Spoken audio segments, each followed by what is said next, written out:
There was a man who had two sons, and the young of them said to his father, "Father, give me the share of property that falls to me." And he divided his living between them. Not many days later, the younger son gathered all he had and took his journey into a far country. There he spent his property in loose living. And when he had spent everything, a great famine arose in that country, and he began to be in want. And he would gladly have fed on the pods that the swine ate, and no one gave him anything.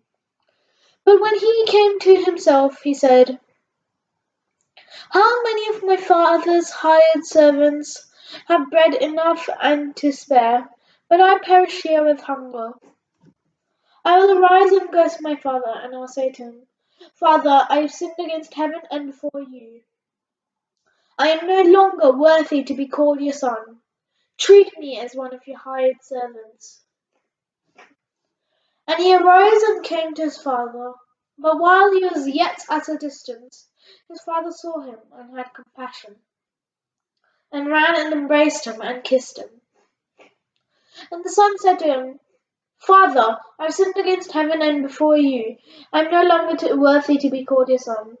But the father said to his servants, "Bring quickly the best robe and put it on him, and put a ring on his hand and shoes on his feet.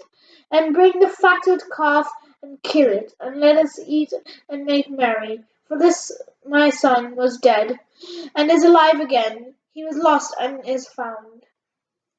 And they began to take merry.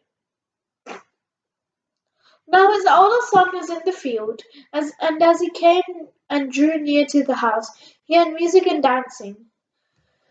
And he called to one of the servants, and asked what this meant. And he said to him, "Your brother has come, and your father has killed the fatted calf, because he has received him safe and sound."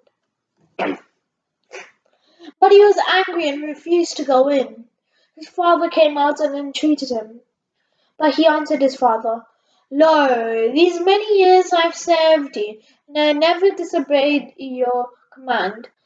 Yet you never gave me a kid, that I might make merry with my friends. But when this son of yours came, who has devoured your living with harlots, you killed for him with the fatted calf." And he said to them, "Son, you are always with me, and all that is mine is yours. It was fitted to make merry and be glad.